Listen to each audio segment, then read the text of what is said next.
Buenas noches y bienvenidos a un nuevo programa, Acertijos en la Oscuridad, programa 3, vamos allá con este tema. Este es uno de esos temas que sin duda, cuanto más uno se sumerge en ellos, más incógnitas suscita, y es que al principio cuando empecé a escuchar de esto, la verdad que era algo como que no me acaba de llamar mucho la atención, pero fue a raíz de leer este libro cuando empecé a interesarme un poquito más, y es que, como os he dicho, a medida que un poco iba profundizando en el tema, iba buscando más información, he estado navegando muchas horas en internet, buscando documentos de la época y bueno, la verdad que es un tema realmente apasionante sobre un suceso muy extraño y muy oscuro que ocurrió en una zona remota de Rusia en la antigua Unión Soviética y bueno, vamos un poco con ello. En los primeros meses de 1959, un grupo de jóvenes estudiantes de la Universidad Politécnica de los Urales en Sveldorf, la actual de Ekaterimburgo, bueno, hay que recordar que en la época de la URSS, pues las ciudades cambiaron muchas de nombre porque hacían referencia pues, a temas que tenían que ver con Dios o tenían que ver con la realeza. Entonces el comunismo estaba en contra de esto y cambió los nombres como fue de Ekaterimburgo, ¿no? Bueno, estos chicos tenían todos una experiencia amplia en montaña, estaban más que acostumbrados a hacer travesías de esquí en circunstancias realmente extremas y ellos lo que querían era realizar una expedición a la cima del monte Gora-Otorten, que se encuentra en la cordillera de los Urales, y con esto conseguir el grado 3 de guías de montaña, que era el máximo posible para la época. Ellos parten un 23 de enero de Sveldorf y después de coger varios medios de transporte, entre ellos trenes y un camión, etcétera, pues consiguen llegar a la última zona habitada de su ruta, que uno de ellos, Yuri Yudin, el único superviviente, pues empieza a sentirse mal. Él venía arrastrando desde hacía años problemas bastante graves de articulaciones y de espalda. Durante todo el viaje había hecho un gran esfuerzo para intentar acompañar a sus amigos. No hay que olvidar que pese a que él era una persona enferma, él también tenía una amplia experiencia en montaña y esto le hacía muchísima ilusión. Sin embargo, llega un momento en el que todos se dan cuenta de que él no puede seguir así, obviamente, y lo mejor para él mismo y para el grupo es que se dé la vuelta. Entonces, en este último lugar, digamos que él se despide de sus amigos y sería la última vez que los vería con vida.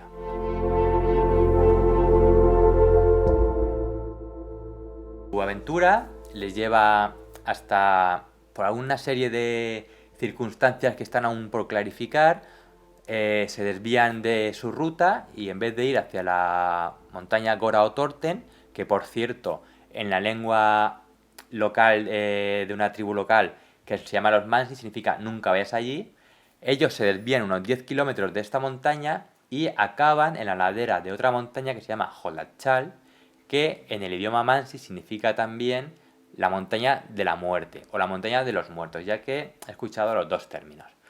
Bueno, el caso es que se está haciendo tarde y deciden montar su campamento en la ladera de la montaña porque quieren evitar a toda costa que les pille la noche, ya que las condiciones serán de frío extremo, estamos hablando de entre menos 15 y menos 30 grados, y unos vientos pues, que perfectamente podían rondar los 80 a 120, 130 kilómetros por hora. Con lo cual, ante esas condiciones decidieron acampar en la ladera del monte Holachal. No está claro aún mucho por qué decidieron acampar aquí y no en un sitio más resguardado, que trataremos más adelante.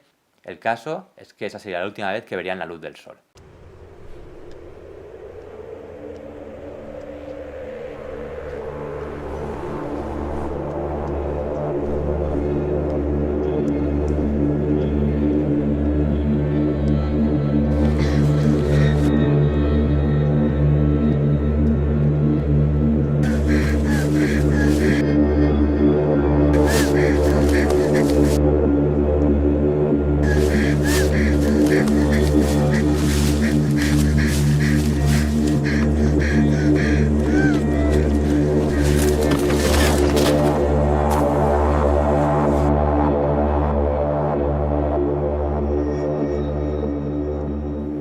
historia es conocida como el incidente del paso Diatlov y 60 años después de este trágico suceso aún sigue sin resolverse.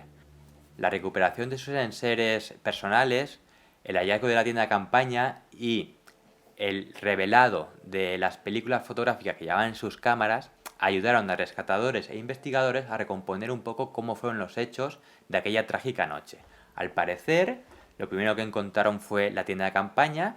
Esta estaba en perfecto estado, con todas sus cosas dentro, pero se dieron cuenta de que habían unas rajas en la lona que en un primer momento pensaron que había sido de alguien que les había asaltado, pero posteriormente en laboratorio un perito determinó que esto no había sido así, sino que las rajas se habían hecho con un objeto cortante de dentro hacia afuera, o sea que fueron ellos mismos los que hicieron esas rajas como para asomarse.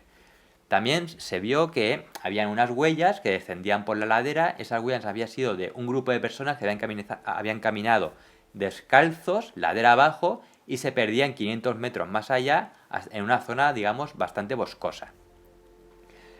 Los cuerpos de los jóvenes fueron hallados entre finales de febrero y mayo, enterrados en la nieve, y las autoridades soviéticas cerraron la zona durante 3 años, nadie podía acceder y sentenciaron que habían muerto ante, y leo literal, una poderosa fuerza arrolladora.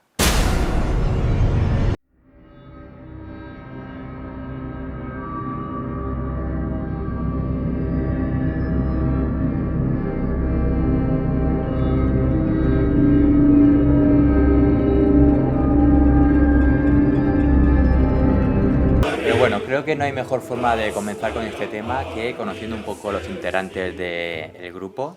Tenemos en primer lugar a Igor Diatlov. Igor Diatlov era el líder del grupo, había liderado un montón de expediciones a lo largo de su corta trayectoria. Recordemos que él tenía 23 años y era una persona que era querida por todos. La verdad que todo el mundo quería que él siempre fuera el que liderara todas las expediciones porque era una persona muy carismática y se le da muy bien, todos tenían plena confianza en él. Y entonces, digamos que una cosa que sorprende mucho respecto a Igor es que él quería realizar esta expedición, al igual que sus compañeros, para conseguir ese ansiado grado 3, que sería el máximo posible como guía de montaña para la época y que seguramente en el futuro le abriría las puertas a realizar expediciones pues, al Ártico o a la Antártida, ¿no? En cambio, hay una cosa que llama muchísimo la atención y es que antes de partir escribe una carta a su hermana diciéndole porque está muy ilusionado por este viaje, por conseguir ese título, pero sin embargo que va a ser la última expedición que realice. Claro, esto cuesta un poco de comprender porque digamos que es un título que es muy difícil de conseguir, que tú te arriesgas, te pones en peligro para conseguir este título para después pues poder trabajar de esto, ¿no? En cambio él no, en cambio él una vez consiga el título se va a retirar. No hay que olvidar que tiene 23 años, con lo cual tiene toda la vida por delante y lo más normal es que si no ha salido nunca de Rusia, pues quiera en el futuro pues viajar a otros lugares mucho más remotos, ¿no? En cambio, le escribió esta carta a su hermana y es algo que queda un poco en el aire porque no se entiende demasiado. Otro de los integrantes del grupo es Zinaida Kolmogorova. Zinaida Kolmogorova e Igor Diatlov eran muy amigos, habían realizado la mayor parte de las expediciones juntos. Ella había realizado 6 expediciones, de las cuales 4 habían sido en grado 2 y también ansiaba este título.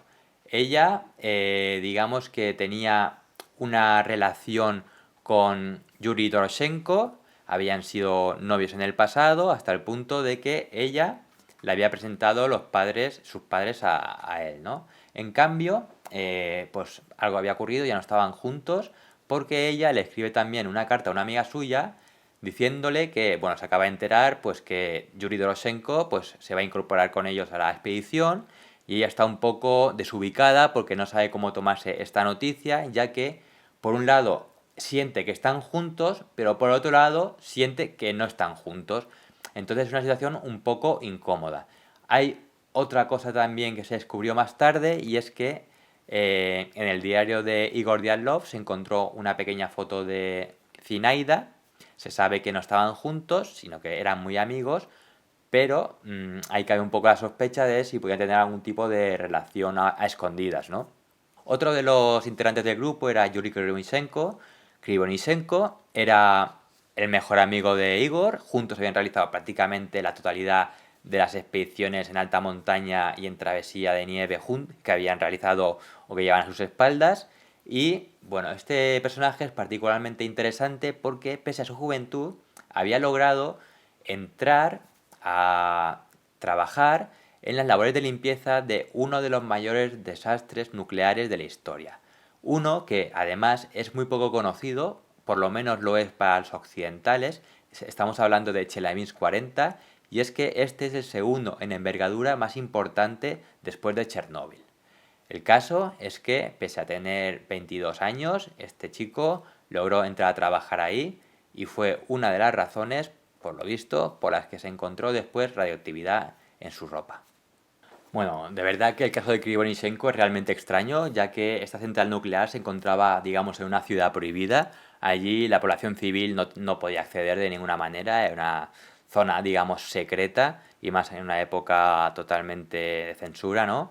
El caso es que él, bueno, logró trabajar allí, es algo que no se comprende y después, aparte de esto, Chelyabinsk 40, la verdad que nunca había escuchado yo hablar de esta central nuclear y voy a investigar para en futuros programas hablar sobre ella porque desde luego que es un tema muy muy interesante. Otro de los integrantes del grupo es Yuri Doroshenko. Doroshenko es la expareja de Zinaida Kolmogorova. Se sabe que estaban juntos porque bueno, habían pues incluso conocido a las familias y todo eso. Y Yuri Doroshenko era particularmente famoso, digamos, entre la gente de la universidad porque al parecer en el pasado, hacía unos pocos años, se encontraba en el bosque junto a otro grupo de compañeros y mientras montaba el campamento, pues parece ser que se le acercó un oso por detrás y él se dio la vuelta, le plantó cara, le empezó a gritar y entonces el oso se dio la vuelta y salió corriendo. Claro, esto pasó a ser un poco como un héroe. Zinaida Kolmogorova fue testigo de este hecho y fue una de las razones por las cuales, digamos que se enamoró de él. La segunda integrante del grupo, la segunda mujer, es Lyudmila Dubinina. Ella era la más joven, estaba en su cuarto año de economía y ella también poseía el grado 2, con lo cual, pese a su juventud, pues también tenía mucha experiencia, digamos, en hacer travesías invernales, ¿no?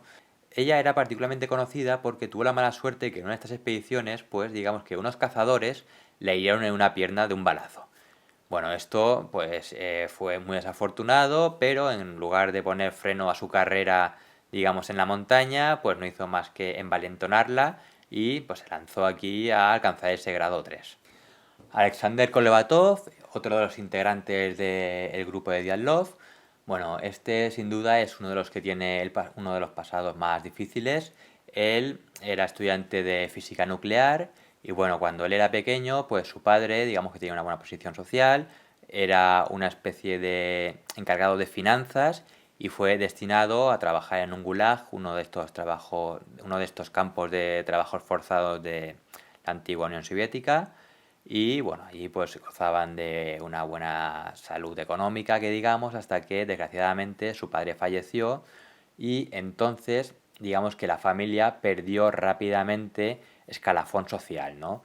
Realmente lo pasaron mal, pasaron hambre, hasta que finalmente pues Kolevatov tuvo la suerte de encontrar una suerte de padrino que le hizo el poder estudiar y por eso él estaba estudiando ahora mismo esta ingeniería que era pues, una de las más complicadas de aquellos tiempos, ¿no? Kolevatov también suscita un poco de duda porque se sabe que trabajó en un laboratorio atómico súper secreto. Este también era otra persona súper joven y la verdad que tampoco está del todo claro cómo había conseguido esa beca para trabajar en un lugar así. Tenemos a Rustem Slobodin, a Tibeus y a Yuri Yudin. Recordemos que Yuri Yudin era el compañero que había tenido que abandonar la expedición y fue entonces el único superviviente. Él, a lo largo de toda su vida, murió en 2013, ocupó diversos puestos, digamos, de trabajos públicos, con lo cual tuvo acceso a distinta documentación del caso y él, digamos que se dio cuenta de que muchas de las pruebas que él había visto en el pasado, pues a lo largo de los años, misteriosamente habían desaparecido. Para Yuri Yudin siempre digamos que él ha mantenido que el ejército soviético tuvo algo que ver en la muerte de sus compañeros y lo único que decía siempre y repetía era que el día que él muriera, que lo único que le pedía a Dios era conocer qué fue lo que le había ocurrido a sus compañeros. Bueno, ahora vamos un poco a conocer cuál fue la ruta que ellos realizaron. Ellos parten un 23 de enero de Sveldorf, la actual Ekaterimburgo, y cogen un tren que les llevará hasta Serov, que se encuentra a unos 320 kilómetros. Aquí sucede una de las primeras cosas que llaman la atención de este caso, y es que en un principio ellos se conocían todos, pero cuando están todos montados en el tren, de repente aparece un personaje que se llama Alexander Zolotaryov, ninguno lo conoce, y es Igor Diatlov el que se lo presenta al resto del grupo y les dice que esta persona les va a acompañar. Bueno, esta persona digamos que es bastante peculiar, es la más mayor de todos, tiene 37 años, o sea, prácticamente tiene entre 10 y 14 años más que el resto, y es una persona que llama muchísimo la atención porque va lleno de tatuajes.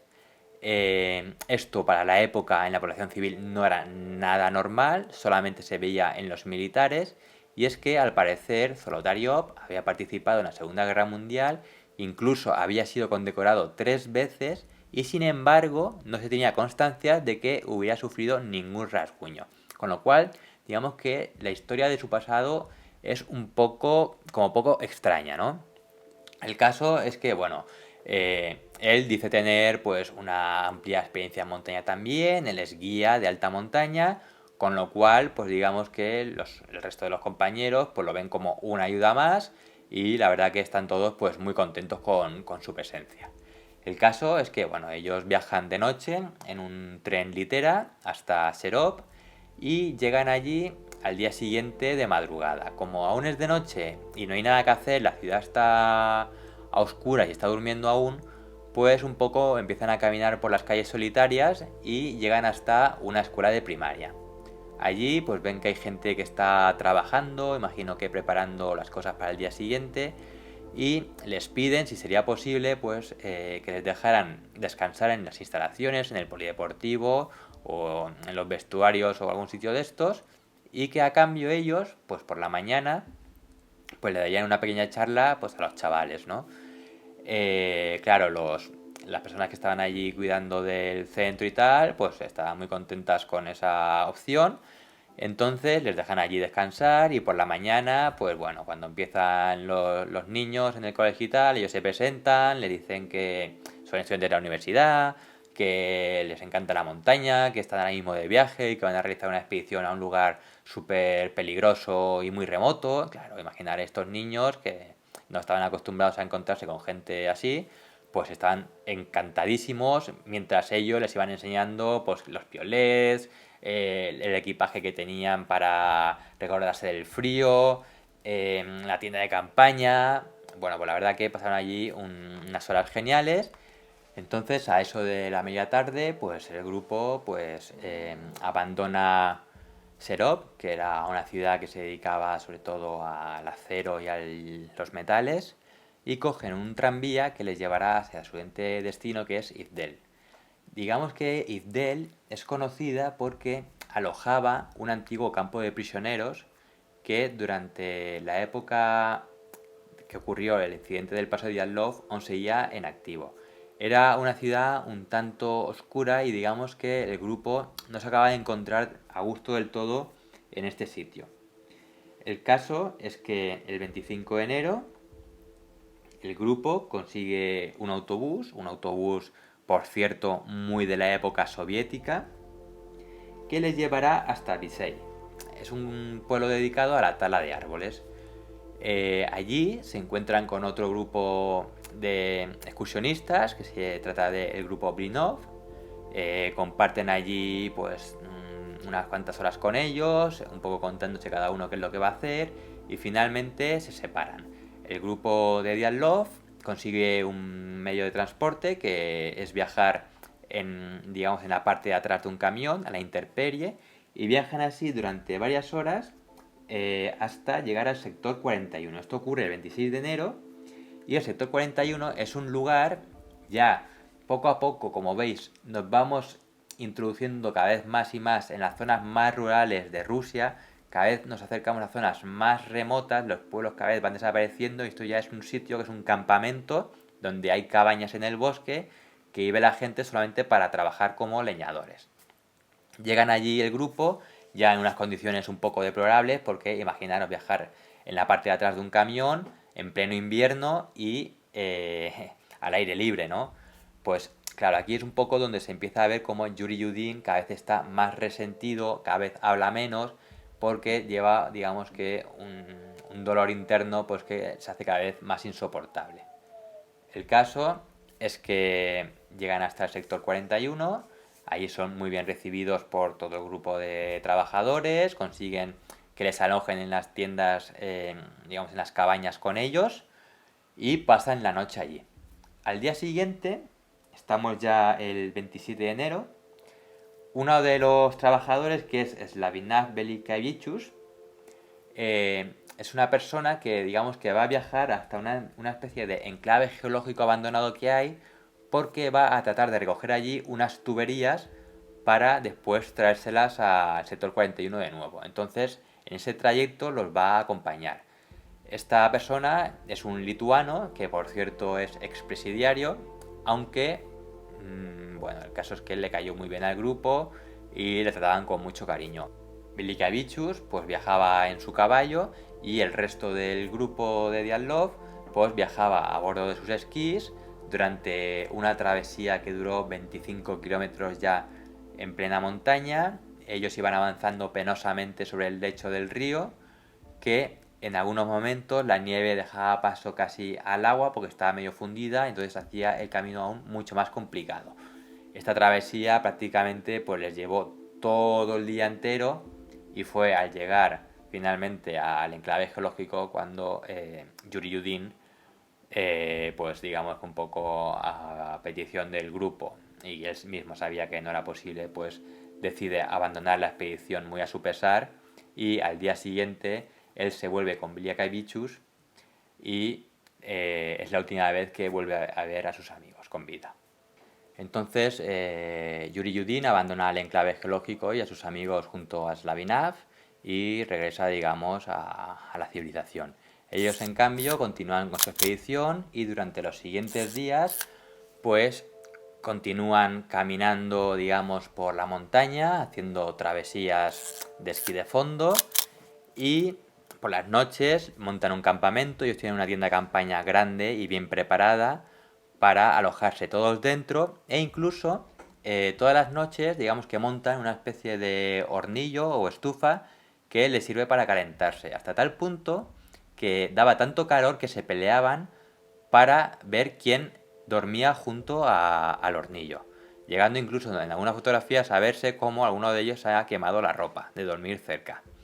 El caso que finalmente llega la noche del 1 de febrero, es de día 1, es por la tarde, llega la tarde del 1 de febrero y junto a la ladera del monte Jolachal, pues el grupo de amigos decide montar la tienda de campaña antes de que se haga de noche y esa será la última vez que el grupo vuelva a ver salir la luz del sol. Bueno, ¿qué ocurre entonces a partir de aquí? Pues digamos que en la universidad, una vez que el grupo de Diatlov haya terminado su expedición, tiene que volver a un campamento de geólogos y desde allí mandar un telegrama para decir que todo ha ido bien y que están de vuelta, ¿no? Que al final han logrado con éxito la campaña. Bueno, el caso es que el día que tenía que haber llegado el telegrama pasa, no reciben noticias del grupo de Diatlov, los familiares empiezan un poco a preocuparse, llaman a la universidad, y la universidad un poco le dan largas diciendo pues que bueno, que es normal que este tipo de expediciones se retrasen, porque las condiciones climáticas son muy extremas, que puede ser que se hayan desviado del camino y que lo normal es que puedan pasar varios días antes de tener noticias.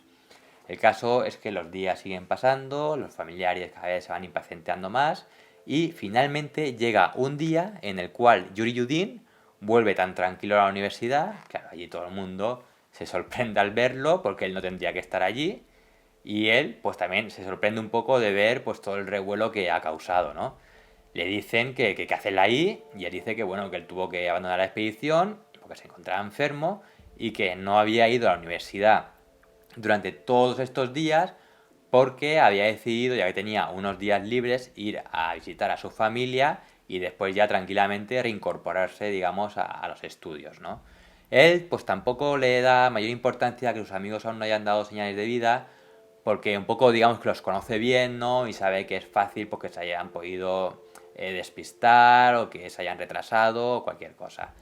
Y hasta que llega un punto en el cual que él ya también se da cuenta de que algo raro está pasando, que han pasado ya demasiados días y que sus amigos aún no han aparecido. Finalmente, la universidad toma la decisión un 20 de febrero, 20 días después de aquella trágica noche, para que inicie la búsqueda y rescate del grupo. El 20 de febrero comienza oficialmente la búsqueda y parte de la universidad un grupo de rescatadores que son conocidos, digamos, del grupo de Dyatlov y van a buscar a sus amigos, ¿no? En principio no es hasta el 26 de febrero cuando se encuentra la tienda de campaña, ya que el día antes un avión sobrevolando la zona encuentra los restos de lo que parece ser un campamento y da el aviso. Y como era una zona de difícil acceso, pues digamos que no es hasta el día siguiente cuando consiguen encontrar la tienda. Al encontrar la tienda ven que ésta se encuentra en pie, se asoman dentro, ven que están todas sus posesiones, todos sus enseres, que se encuentran allí los piolets, las hachas para cortar las leñas, una linterna colgando que por cierto aún está funcionando. Y bueno, en principio, pues estos chicos que iban buscando a sus amigos, iban acompañados también de una persona que pertenecía a una tribu local de los Mansi. Y pues en principio, como lo ven todo más o menos que está bien, se alegran bastante y encuentran una botella de vodka que se encuentra en el interior de la tienda y se la beben brindando porque los amigos, digamos, que no habían sido encontrados dentro congelados ni nada de eso, ¿no? Claro, aquí lo que ocurre es que esta persona, el Mansi, les dice que no, que están brindando por los muertos. Y claro, ellos se quedan un poco estupefactos como diciendo, perdona, ¿no? O sea, si nuestros amigos no están aquí, esto pues son buenas noticias, ¿no? Estarán tranquilos en otro lugar. No, no. Si vuestros amigos han abandonado la tienda de campaña, contar con que seguramente estén muertos. Claro, esto pues crea una situación de gran tensión y entonces lo que ocurre es que se encuentran fuera de la tienda de campaña unas huellas que parece ser de un grupo de gente que desciende la ladera descalza y que al final de ellos va una persona que es más alto que todos los demás. Esto se sabe porque la profundidad de sus huellas, digamos que abarcaba toda la huella del resto del grupo. Estas huellas descienden la ladera durante unos 500 metros hasta perderse en lo que parece ser un denso bosque, ¿no? Efectivamente, finalmente, pues se van encontrando los primeros cuerpos en grupos separados a lo largo de distintas partes de la montaña. Tenemos, por un lado, un grupo junto a un gran cedro, por otro lado, otro grupo en lo que es la parte de la ladera de la montaña, como tratando de regresar a la tienda de campaña. Y finalmente, el último grupo, que es el último en encontrarse nada más y nada menos que en mayo, que se encuentran en el fondo de un barranco. Entonces, vamos a ver un poco en qué condiciones se fueron encontrando todos estos cuerpos. Tenemos por un lado el grupo que se encontró junto al Gran Cedro. Esto digamos que es la zona boscosa. Ahí se encuentra a Krivonichenko y a Doroshenko. Los dos se encuentran juntos. Parece que han tratado de refugiarse, digamos, en la espesura del bosque y han tratado de encender una hoguera, ya que se encuentran los restos de lo que parece ser una hoguera improvisada y restos de leña por distintos sitios. Además, el árbol junto al que se encuentran, digamos que ha sido quemado hasta una altura de 5 metros. Entonces, parece también ser que uno de ellos trató de escalar el árbol para cortar seguramente ramas que estuvieran más secas y por algún motivo seguramente estaría con las manos entumecidas del frío, digamos que se cayó y se golpeó en la cabeza. El cuerpo de Doroshenko es movido post-mortem, pero en lo que parece ser un acto de compasión. Seguramente alguno de los compañeros lo encontraría ya muerto y digamos que él trataría de darle pues un lecho de muerte un poco más placentero, ¿no? Además, también le habían quitado la ropa.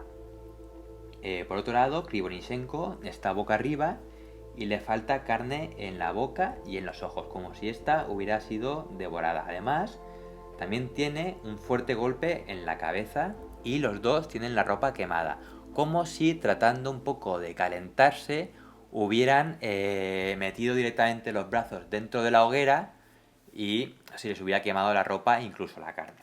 Además, tanto Doroshenko como Grivonishenko no llevaban los zapatos puestos, es decir, habían salido de la tienda descalzos. Luego tenemos por otro lado el grupo que se encuentra, digamos, en la ladera de la montaña, como tratando de regresar a la tienda de la como tratando de regresar a la tienda de campaña. Y aquí fue pues uno de los rescatadores que era de la tribu Mansi, quien junto con su pastor alemán pues va buscando por la zona y el perro empieza como a rascar en la nieve y encuentran los restos de lo que parece ser un cuerpo a unos 10 centímetros de profundidad. El primero que encuentran es a Igor Diatlov y este se encuentra en perfectas condiciones de conservación. Él llevaba puesto un jersey, una camisa a cuadros, un pantalón de esquí y una chaqueta, pero no llevaba ni guantes, ni gorro, ni zapatos. Además, su reloj de pulsera marcaba que se había parado a las 5:30 de la mañana. Además, también se sabe que Igor Diatlov murió solo.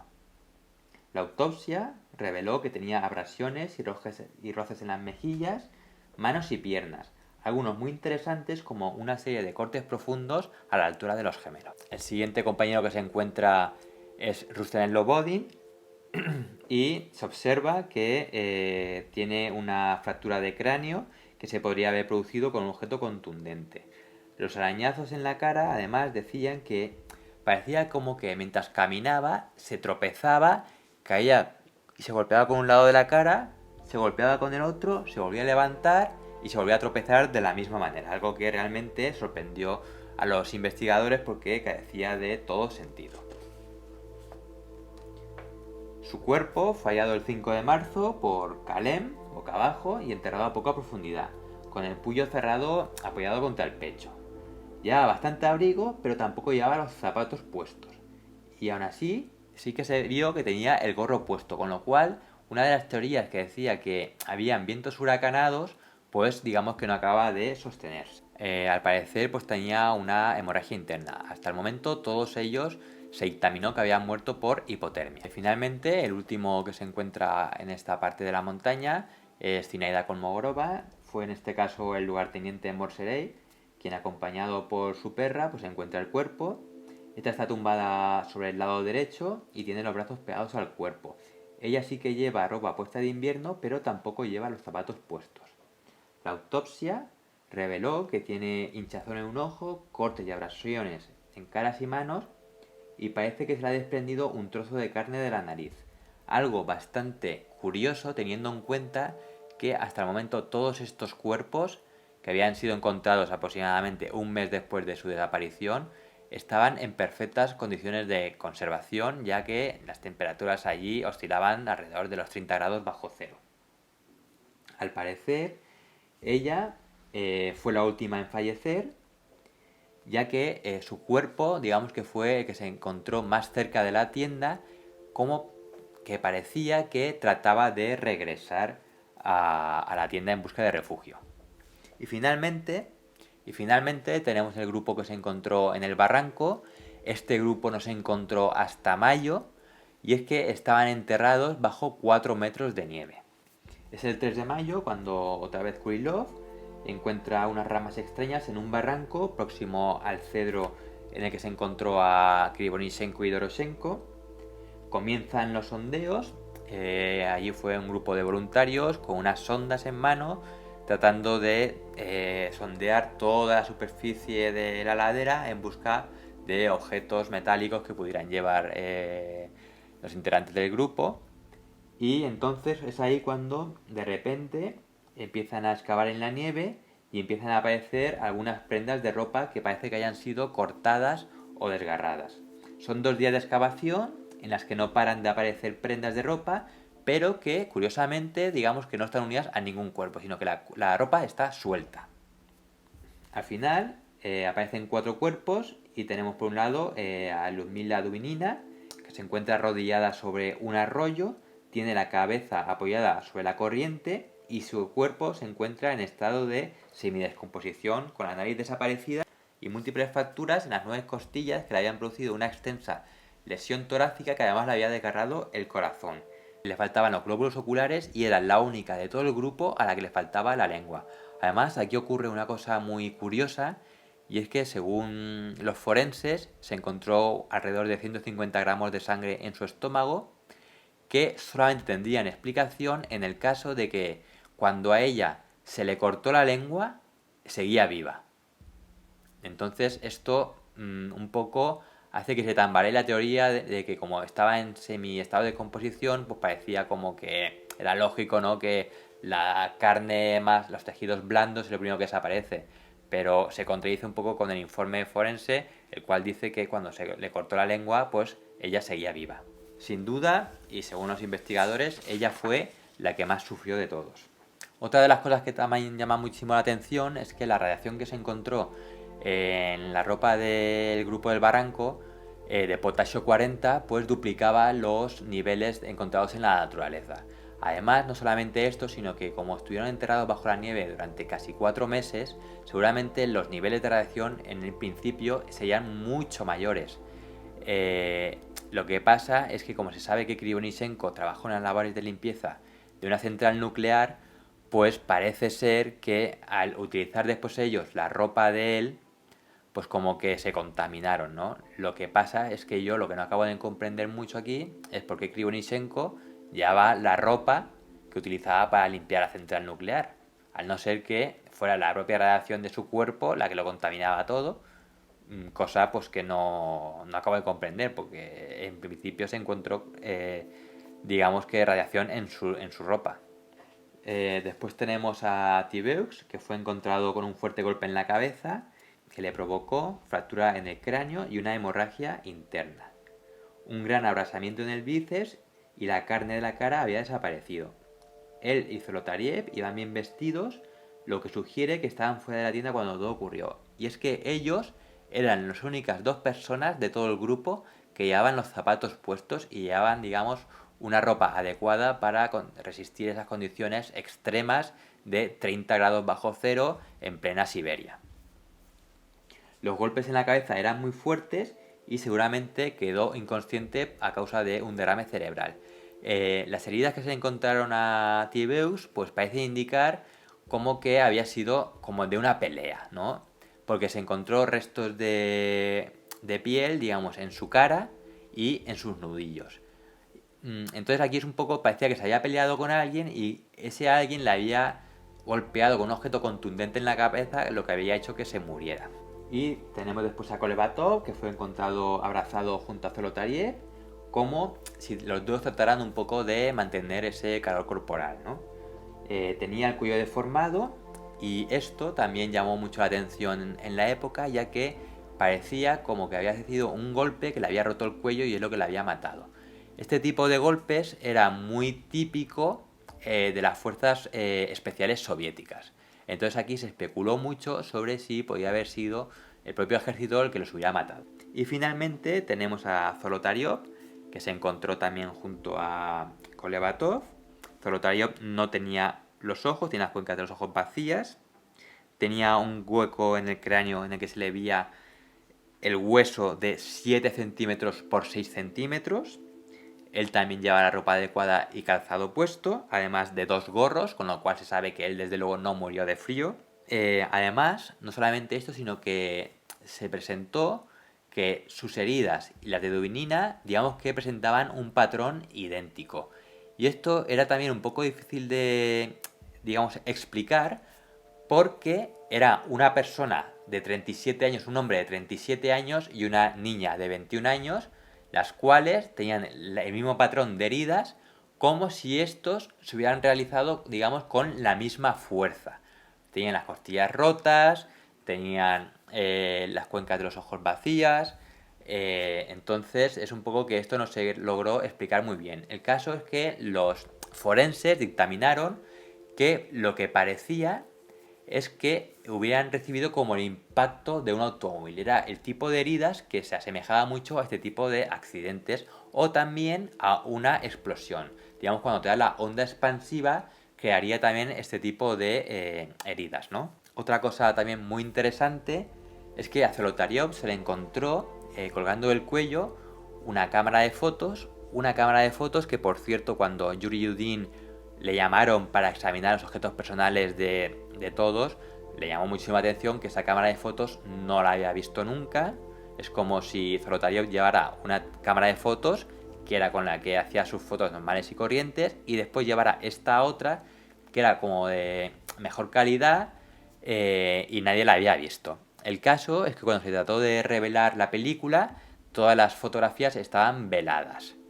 Y no solamente eso, sino que a Zolotaryov se le encontró un bloc de notas en una mano y un lápiz en otra, que cuando uno de los guardias encontró el cuerpo, cogió el bloc de notas, lo revisó y dijo, no hay nada escrito. Y ese bloc de notas desapareció y nunca más se supo de él. Y bueno, ahora que conocemos ya un poco cuáles fueron un poco las circunstancias de aquella trágica noche y cómo fueron encontrados los cuerpos, vamos a empezar un poco a desbrozar qué fue lo que ocurrió y cuáles son los grandes misterios.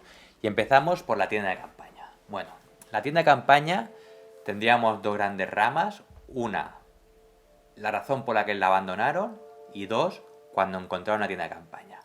Si nos vamos a cuando se encontró la tienda de campaña, hemos dicho que en principio fue un avión el que divisó en la ladera de la montaña, digamos, los restos de lo que parecía ser un campamento, y entonces al día siguiente los rescatadores se pudieron acercar. Aunque se sabe que el 23 de febrero, es decir, 3 días antes, otro grupo de rescatadores diferentes pues había encontrado los restos de la tienda de campaña. Pero, según dijeron, ellos no habían dado parte de esto porque no habían encontrado huellas alrededor de la tienda de campaña. Entonces, digamos que entendieron que no era lo que estaban buscando y por eso pues no informaron. Claro, esto cuando se conoció había un guardia delante que era digamos el encargado del rescate. Cuando conoció esta noticia él ni siquiera se llegó a inmutar, como si fuera algo que ya él conocía, ¿no? Entonces es bastante extraño. Aparte de que digamos que cuando se encontró la tienda de manera oficial se encontraron las huellas de los integrantes del grupo que descendían la ladera, y en cambio las huellas de estos rescatadores que habían ido 3 días antes no se encontraron, lo cual carecía de todo sentido que unas huellas que se habían hecho hacía un mes estuvieran aún en la nieve y unas de hace 3 días no. Otra cosa bastante interesante con respecto a la tienda de campaña es ese lapsus de tiempo entre que se descubre y no se descubre, lo avista el avión. Digamos que si alguien malintencionado hubiera querido llegar el primero y modificar pruebas para confundir a los investigadores, habría tenido el tiempo suficiente para realizar estos cambios, ¿no? Y tenemos aquí 3 hipótesis. Una, los datos oficiales. Un avión lo ve el 25 de febrero y al día siguiente, 26 de febrero, llega el grupo de rescatadores. Digamos que ahí habría entre mediodía y un día para que a lo mejor el ejército soviético llegara allí con helicópteros y hicieran su propia investigación. Luego tenemos la segunda hipótesis de que efectivamente el 23 de febrero se encontró y esos mismos que lo encontraron fueron los que modificaron todo a su antojo, y cuando ya hicieron todo lo que quisieron, pues digamos que ya se pasó a informar de manera oficial de que se había descubierto la tienda de campaña. Y la tercera hipótesis es que recordemos que se encontró prácticamente la tienda 26 días después desde esa noche del 1 de febrero, ¿no? Entonces, el ejército soviético también hubiera tenido tiempo de sobra durante prácticamente un mes de estar por allí campando a sus anchas, eliminando pruebas y falsificando todo para desconcertar a todo el mundo que después tratara de investigar lo que allí había sucedido. Luego, si nos vamos a lo que es, digamos, la propia tienda de campaña, aquí nos hacemos varias preguntas. Una, ¿qué fue aquello que hizo que abandonaran la tienda de campaña en plena noche, ¿no? Digamos que este era su único refugio en un lugar completamente inhóspito. Recordamos que son 30 grados bajo cero. Aquella noche se sabía que la luna llena no había salido hasta las 4 de la mañana y vientos que como poco debían ser de entre 60 y 120 kilómetros por hora. Con lo cual, en esas condiciones y en una noche de oscuridad total, salir de la tienda de campaña pues no parecía una buena idea, ¿no? Tendría que ser un motivo de mucha fuerza el que nos obligara a abandonarla. Entonces aquí pues vienen muchas dudas. Una, por ejemplo, las rajas de la tienda de campaña. Las rajas, en principio, como hemos comentado antes, se pensó que podían haber sido causadas por unos asaltantes, los cuales habían rajado la lona y les habían obligado a salir. Luego se demostró que no era así, sino que la lona había sido rajada del interior.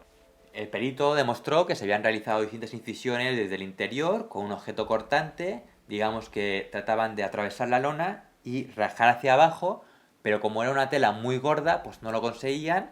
Esto fue así hasta 3 veces, hasta que finalmente consiguieron rajar hacia abajo, pero ni siquiera lo suficiente como para que alguien pudiera salir, sino que era más bien como para asomarse.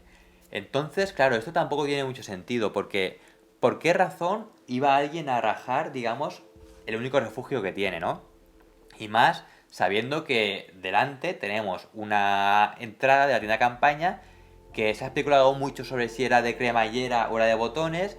Yo, por lo que me he estado informando, creo que las de cremallera en aquella época no eran nada comunes y era de botones, con lo cual parece ser que eran más difíciles de desabrochar, sobre todo si estaban los botones un poco congelados, y les hubiera sido a lo mejor más sencillo rajar la lona. Pero no entiendo yo muy bien la razón de esto, porque escuchaban algo fuera y querían asomarse, pero claro, que aquí esto es todo muy extraño, como vais viendo. Aparte de que habían 2 miembros del grupo, entre ellos Zolotariev, que luego hablaremos de él, que ya estaban fuera de la tienda de campaña cuando todo esto ocurrió, porque ellos fueron encontrados con los zapatos puestos y el resto de los integrantes del grupo no.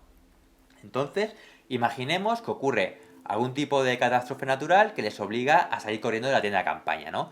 Se ha especulado mucho, por ejemplo, hablando de una avalancha. Claro, una avalancha podría ser una razón de peso para salir corriendo de la tienda de campaña con lo puesto y después, pues, morir de frío. Pero aquí vienen otra vez 2 puntos. Uno, la ladera de la montaña en su punto más inclinado tenía alrededor de unos 23-24 grados y en la zona donde se encontraba la tienda de campaña tenía unos 12-13 grados de inclinación. Se sabe que para que se provoque una avalancha debe haber una inclinación de a partir de 40 grados, con lo cual parece ser que el tema de que una avalancha ahí no se podía producir. Aún así, imaginemos que efectivamente había mucha nieve acumulada y se había provocado algún tipo de avalancha. Los integrantes del grupo están dentro de la tienda de campaña, escuchan un estruendo, se asoman, ven como que se les echa encima la nieve y salen todos corriendo. Pues bueno, si esto fuera así, que tendría mucho sentido, lo normal sería que hubieran salido todos en estampida y las huellas en la nieve, digamos que fueran en todas direcciones, ¿no? Y en cambio eso no es así. Lo que se vio es que habían salido en fila india, ordenadamente, descalzos y digamos que seguidos todos ellos por una persona que era más alto que todo el resto del grupo. Entonces, claro, esto es que no tiene ningún sentido, porque ante un peligro inminente, ¿qué sentido tiene el salir de esa manera, no? Yo puedo entender que salgas rápidamente, pues eso, con la ropa que llevas dentro de la tienda de campaña, pero las huellas estarían diseminadas por toda la ladera y eso no fue así. Luego, tampoco se sabe muy bien por qué. Si salieron ordenadamente, es decir, si tuvieron tiempo para prepararse, ¿por qué se dejaron el calzado, que era básicamente lo que los iba a aislar de ese frío siberiano? Y por qué también se dejaron cosas tan importantes como los cuchillos, las hachas o las linternas dentro de la tienda de campaña. Todo eso se encontró dentro de la tienda de campaña y no se utilizó. Entonces, ¿qué fue lo que ocurrió? Es que esto es otra de las cosas que se desconoce completamente. Otra de las grandes incógnitas respecto a aquella noche del 1 de febrero es la razón por la cual decidieron acampar en la ladera de la montaña. Recordemos que a escaso kilómetro y medio de donde acamparon había un denso bosque que perfectamente podía haber servido de refugio para esos vientos y esos fríos siberianos, ¿no? En cambio, por alguna razón que desconocemos, el grupo decidió acampar en la ladera de la montaña, en un lugar que, como veis en las imágenes por satélite, no existe ningún tipo de vegetación ni de árboles, es simplemente un lugar completamente cubierto por hielo y nieve, y en principio pues esto les hacía estar expuestos pues a todo tipo de inclemencias climatológicas, ¿no? Una de las cosas que se dice de por qué habían decidido acampar aquí es porque se habían perdido, se habían desviado de la ruta, y cuando se habían dado cuenta habían decidido, digamos, acampar en esa zona para que así por la mañana lo primero que vieran fuera el monte Gora o Torten y así poder continuar directos hasta allí. Pero aún así, gente con esa experiencia en montaña que cometa ese tipo de errores, pues es bastante difícil de creer, ¿no? Y más siendo tanta gente, porque una persona normal pues puede decir, mira, duermo aquí y así por la mañana tengo aquí estas vistas. Pero una persona que está acostumbrada a moverse por esos territorios, ese tipo de errores no los comete. Otra de las teorías por las que digamos que fueron obligados a abandonar la tienda de campaña, se especuló mucho sobre si podía ser que un grupo de presos fugados de un gulag cercano pues les hubiera atacado en plena noche, ¿no? Digamos que esto se habló mucho sobre pues esta posibilidad, pero finalmente se llegó a la conclusión de que no tenía mucho sentido. Primero, por el tema de la raja en la lona de la tienda, que había sido de dentro hacia afuera y no al revés. Y segundo, y más importante, es que, como hemos dicho, habían dos chicas en el grupo de Diatlov. Y lo normal es que si un grupo de presos fugados, que a saber cuánto tiempo llevaban encerrados en ese tipo de cárceles, hubiera encontrado a esas dos chicas, pues evidentemente hubiera abusado sexualmente de ellas, y eso fue algo que el forense demostró que no había ocurrido, ¿no? Entonces digamos que este tipo de teoría se cae completamente por su propio peso. Y la otra también que se habló mucho y se especuló es que es posible que fueran atacados por la tribu local de los Mansi, ya que estos a lo mejor se podrían haber sentido insultados porque este grupo de jóvenes hubiera penetrado en territorio sagrado para ellos, ¿no? Lo que pasa es que el tiempo fue un poco desmontando esta teoría, ya que esto es algo que se habló mucho, sobre todo entre los familiares, pero ocurrieron varias cosas. Una, que los Mansis participaron en todo momento en las labores de búsqueda, aunque esto a mí no me acaba de dar una confianza plena, porque se sabe que asesinos y este tipo de gente que hace desaparecer a otras personas luego participan activamente en la búsqueda de esta persona, ¿no? Porque quieren estar en primera línea. Esto a mí no me acaba tampoco de convencer demasiado. Pero sí que es verdad que gente que se había cruzado con ellos muchas veces en la montaña los conocía y sabía que eran gente muy amable y muy hospitalaria. Aparte, los Mansi, pues ellos decían que esa zona para nada era sagrada para ellos, que la zona que era sagrada para ellos era una zona muy alejada de ahí, y que es más, que esa zona lo que era para ellos era maldita, porque es que a principios de siglo habían desaparecido en esa misma zona 9 guerreros Mansis que habían salido a cazar.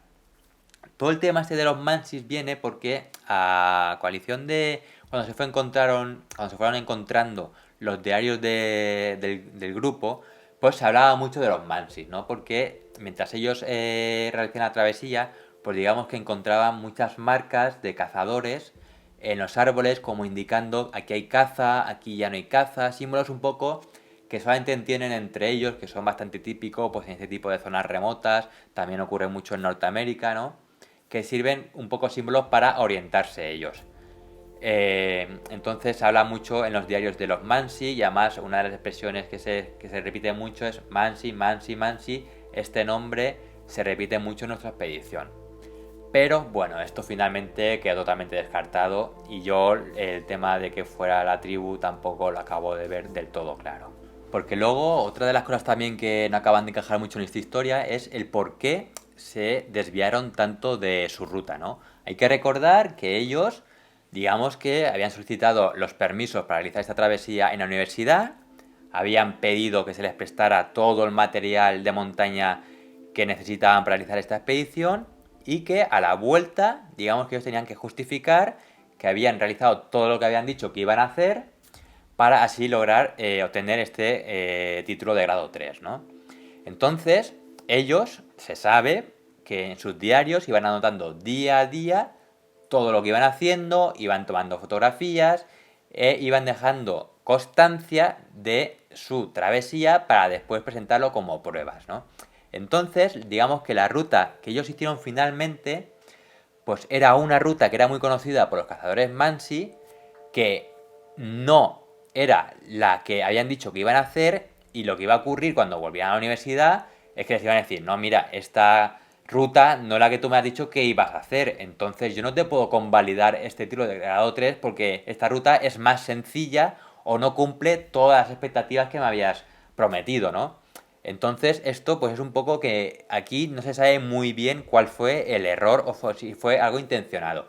Porque aquí también se ha hablado mucho sobre si existiría la posibilidad de que a lo mejor esa expedición hubiera sido un tipo de excusa de todos sus miembros o de alguno de ellos en concreto para, digamos, y aquí entra un poco el juego de espías, que en aquella época digamos que no era nada descabellado, ya que se sabe que en la Unión Soviética todas las familias tenían una persona que era un enlace de la KGB que se encargaba de informar ante posibles disidentes para que después estos fueran vigilados e incluso castigados y encarcelados, ¿no? Entonces, digamos que ellos, alguno de ellos, podría haber tenido, digamos, una reunión con una inteligencia extranjera para hacer un intercambio de información o dar algún tipo de material reactivo como este con el cual tenían ellos las ropas contaminadas, ¿no? Y a cambio, pues ellos logran obtener un permiso de ciudadanía o unos pasaportes nuevos para abandonar la Unión Soviética y vivir y terminar sus estudios y trabajar en los Estados Unidos, ¿no? Bueno, pues esto podría ser una de las opciones, porque hay que tener en cuenta dos cosas. Una, lo que Igor Diatlov le dijo a su hermana de que esta iba a ser su última expedición, algo que un poco no tiene mucho sentido. Y otro, Alexander Zolotariev, digamos que cuando se montó en el tren y conoció a sus compañeros, hizo un comentario que fue que esa expedición iba a ser recordada por todo el mundo para siempre, ¿no? Algo que en aquel momento pues tampoco le darían demasiada importancia, pero que ahora, años después, y viendo todo lo que pasó, pues es un poco desconcertante, ¿no? Y ahora sí que nos metemos de lleno en este personaje porque realmente es del todo oscuro y siniestro. Él se presenta al grupo como Alexander Zolotariev. Y bueno, él dice que trabaja en un colegio, ¿no? Como algo así relacionado con la educación física, y que aparte es guía de montaña y tal. Y todo el mundo le llama Sasha. Una vez que se empiezan a realizar las autopsias, pues se descubre, gracias a un tatuaje que lleva Zolotariev, que la letra A de Alexander pues no aparece por ningún sitio, ya que él llevaba en el brazo un tatuaje que era muy común entre los soldados de la época, en los cuales digamos que todos los que habían compartido trincheras se tatuaban la inicial de su compañero, entonces la A de Alexander no aparecía. Finalmente se descubrió que su verdadero nombre era Semyon, y se desconoce la razón por la cual mintió a sus compañeros. No solamente esto, sino que además en la autopsia también a Zolotariev se le encontraron extraños tatuajes que sus alumnos, que lo habían visto sin ropa muchísimas veces, pues no recuerdan, la verdad. Pero ahora vamos a darle una vuelta de tuerca más a una de las cosas que más intriga, y es que muchos años después, pues Zolotaryov tenía aún familia, en concreto tenía una hermana que tenía dos hijos, un hijo y una hija. Ellos, digamos que querían cambiar el obelisco que presidía la tumba de Zolotaryov, porque el que tenía en esa época, digamos que era como muy soviético, muy comunista, y querían hacer algo un poco más moderno, ¿no? Que no tuviera ya que ver con aquella época tan oscura. Tanto él como Grigonisenko, digamos que no estaban en el mismo cementerio que el resto de los compañeros, sino que ellos estaban en el cementerio de Ivanovskoe. Y entonces los familiares, cuando fueron a pedir el registro de enterrados para buscar a su familiar, pues se dieron cuenta que Semyon Zolotaryov no aparecía en la lista. Claro, esto fue una sorpresa, no entendía muy bien qué es lo que había sucedido, si se había perdido el nombre o qué. Entonces decidieron contratar a unos investigadores privados para tratar de desentrañar qué era lo que había pasado y quién era la persona que había enterrada ahí. Se solicitó a un juez la exhumación del cuerpo, se concedió, se hicieron pruebas de ADN y, para sorpresa de todos, el cuerpo que había enterrado en esa tumba no era familia de la hermana de Zolotaryov. Claro, esto fue un desconcierto enorme y dijeron, hostias, ¿quién es la persona que hay enterrada aquí si no es mi hermano, ¿no? O no es mi tío. Bueno, pues se solicitó una segunda prueba de ADN. Esta vez, en vez de un laboratorio privado, fue una institución pública, que en principio se sabe que tenía más experiencia, ¿no? Y finalmente los datos que arrojó esta segunda investigación fue que los datos eran no concluyentes. Y es que, al parecer, las pruebas de ADN solamente sirven entre padres e hijos y hermanos. Como la hermana ya había fallecido, solamente estaban los sobrinos para realizar esa prueba de ADN. Entonces, digamos que no se podía saber del todo si compartían esa información genética en común por ser familia, ¿no?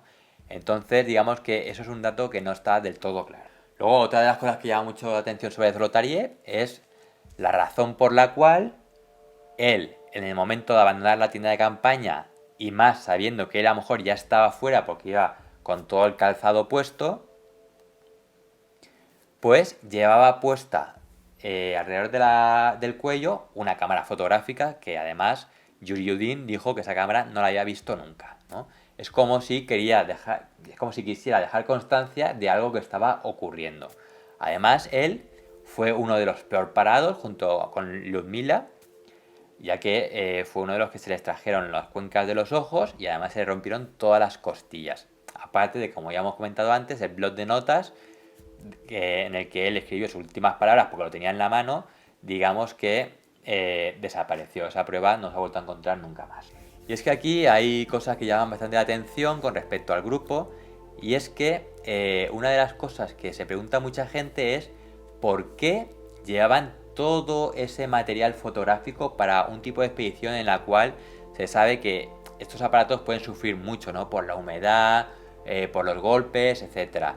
Digamos que prácticamente todos ellos llevaban cámaras fotográficas, unas cámaras fotográficas que además para la época eran muy caras, y pues yo puedo entender que te lleves una cámara para hacerte fotos con tus amigos y tal, pero es como si trataran de realizar una especie de reportaje sobre algo, ¿no?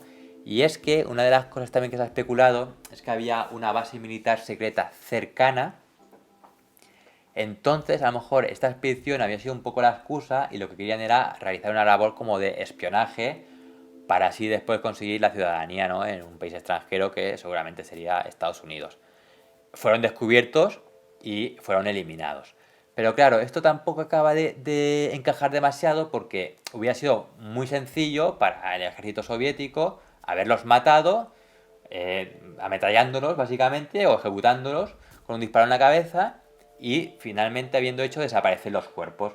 Nadie se iba a sorprender que en unas circunstancias como aquellas, en un lugar completamente remoto, pues los cuerpos no hayan aparecido nunca, ¿no? Porque sería de hecho lo más normal. En cambio, no, en cambio se tomaron como la molestia de hacer ahí una serie de cosas extrañas, unos cuerpos en un sitio, unos cuerpos en otro, y entonces no se sabe muy bien lo que ha pasado. Entonces aquí que hayan sido los propios soviéticos como que no acaba de encajar. A lo mejor pudo haber sido la CIA, que en el intercambio algo saliera mal, se sintieran engañados o se sintieran en peligro y entonces pues pasarán también a matarlos y entonces sí que tendrían que, digamos, elaborar más una historia de cómo han muerto y tal para que la inteligencia soviética no se dé cuenta de que la inteligencia norteamericana había estado ahí, ¿no?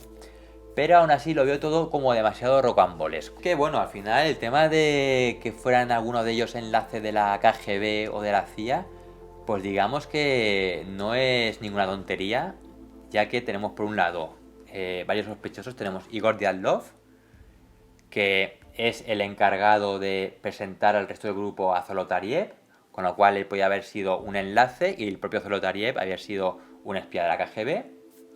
Luego tenemos a Krivonischenko, que trabajó en aquel desastre nuclear siendo una persona tan joven, qué tipo de contactos no tendría para lograr algo así. Y finalmente tenemos a Kolevatov, que también trabajó en un laboratorio atómico secreto, siendo también súper joven, con lo cual también su red de contactos, pues imagino que llegaría muy lejos, y más viniendo de una familia que había sido totalmente desestructurada por a causa de la muerte de su padre, ¿no? Entonces, como en aquella época, pues el secretismo, el miedo porque te espíen, la carrera armamentística, la carrera nuclear y la carrera espacial estaba en auge, pues digamos que era bastante habitual el que espías de un lado y de otro pues estuvieran siempre implicados en todo tipo de incidentes. Luego también podría darse el caso de que hubiera sido el propio Zolotariev el que un poco hubiera manipulado el grupo para conseguir sus fines, ¿no? Y un poco les hubiera hecho a propósito desviarse de la ruta para ir a otro lugar. Digamos que en un último momento estos se darían cuenta, habría una fuerte discusión y entonces a punta de pistola les obligaría a abandonar la tienda de campaña ordenadamente y en fila india hacia el bosque, ¿no? Lo que pasa es que, claro, como después a Zolotariev también se le encontró muerto, pues es un poco que no tiene mucho sentido, aunque si de verdad no es él el que está enterrado en el cementerio, pues es que la incógnita es enorme, ¿no?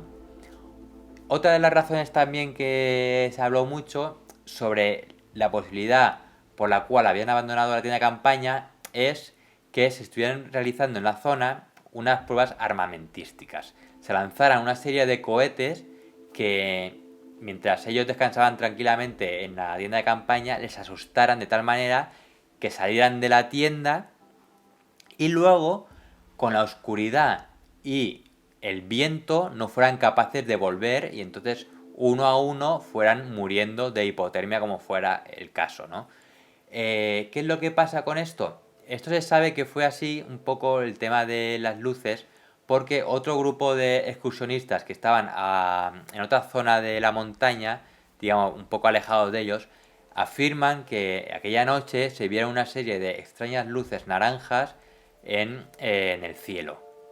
Entonces, como también era una época en la cual se realizaban muchas pruebas de este tipo y además se sabe que había una base militar cercana, pues podría haber sido una de las razones por las cuales abandonaron la tienda de campaña. Este libro del cual os he hablado antes fue un poco el que me introdujo a mí en este espinoso asunto.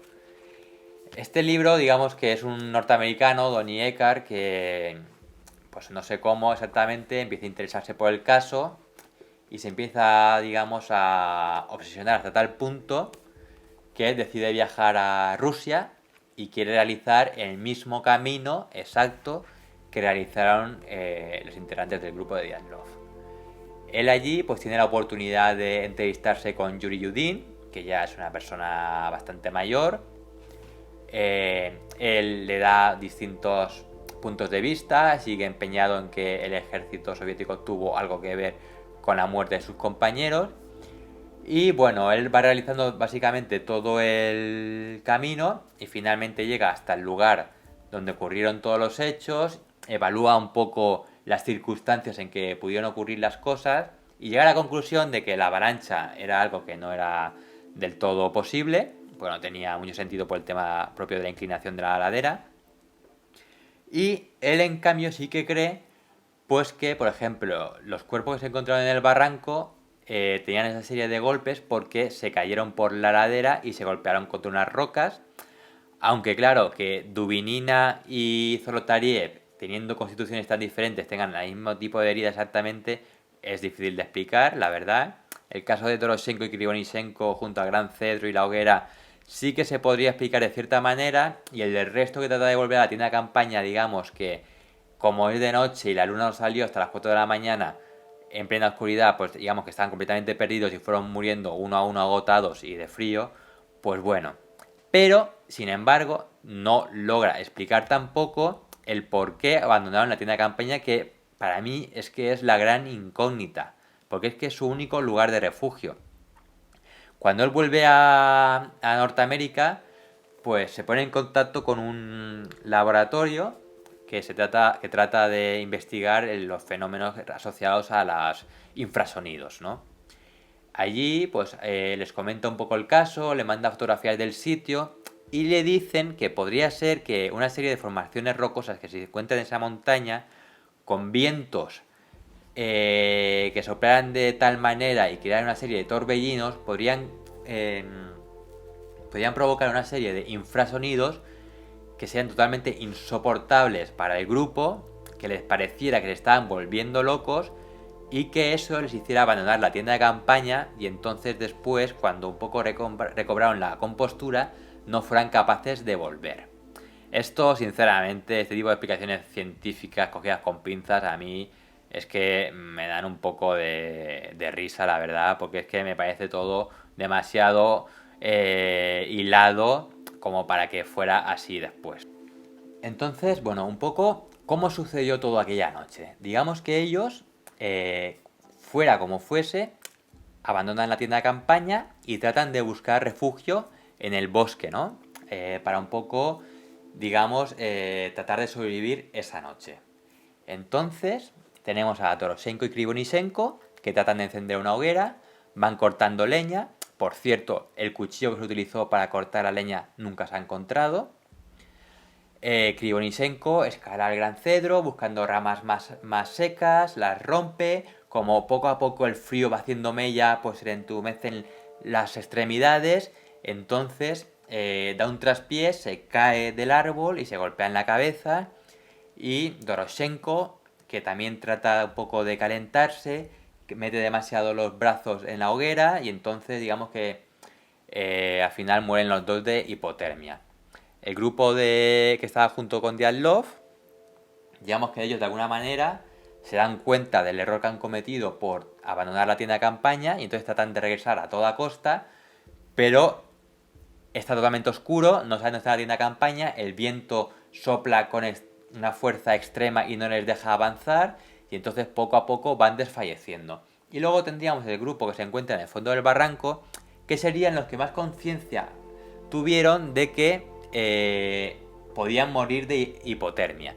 Entonces ellos trataron de descender al barranco para buscar refugio. Allí, pues estarían a salvo, digamos, de los vientos huracanados y de ese frío tan extremo. Y se sabe que trataron de construir un refugio. Ellos estuvieron escarbando en la nieve y llevando leña para ponerla por el suelo y así ellos ponerse encima y estar, digamos, aislados de la humedad y el frío, ¿no?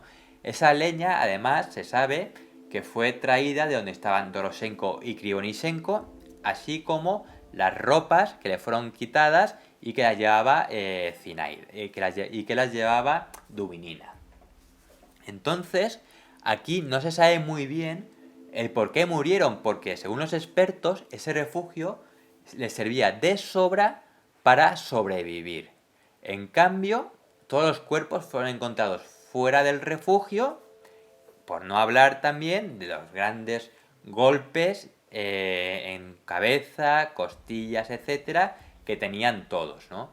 Entonces no se sabe muy bien si consiguieron ese refugio, cuál fue el motivo que les hizo no utilizarlo. También se habló mucho sobre otra de las razones por las cuales pudieron abandonar la tienda, y es que a lo mejor uno de ellos tuviera que salir fuera por cualquier motivo y digamos que el viento, que era tan fuerte, lo arrastrara ladera abajo y entonces salieran detrás para intentar ayudarlos y después les fuera completamente imposible regresar a la tienda. Entonces, conscientes de su error, lo que hacen es descender hacia hacia el bosque para tratar de buscar refugio.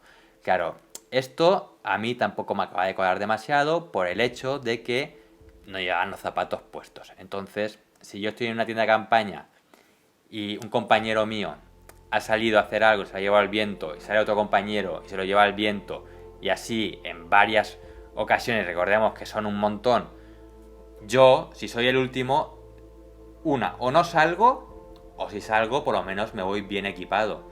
Y el caso es que eso no fue así.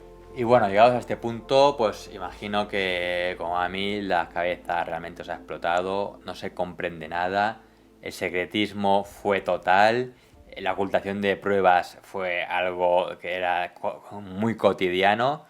Entonces, otra de las cosas que también ocurrió es que uno de los primeros libros que se publicaron sobre este caso fue de uno de los rescatadores, el que era el fotógrafo oficial, y este libro llegó a pasar hasta 5 censuras antes de publicarse, en las cuales la última censura solamente moría uno de los integrantes del grupo, con lo cual imaginaros cómo había cambiado la historia, ¿no? Hay otro libro también que se llama 1079, que es de reciente publicación, digamos que está solamente en inglés y en ruso, en castellano por lo menos la traducción no existe, así que en el futuro me lo leeré y si hay algo interesante pues haremos alguna actualización. Y un poco, ¿qué opinión os podría dar yo? Pues sinceramente yo pienso, es que no lo sé lo que pienso, la verdad, porque podría ser, efectivamente, que una de las cosas que yo pienso, a lo mejor es que su propio ego les hubiera llevado a la muerte. Imaginemos que ellos van totalmente de sobrados, ¿vale? Y en vez de pasar la noche a refugio en el bosque, que hubiera sido lo más normal, deciden pasar la noche en la ladera de la montaña. Para así, por la mañana, pues tener mejores vistas, pasar una noche en peores condiciones y después poder volver con la historia de mira qué mal lo hemos pasado.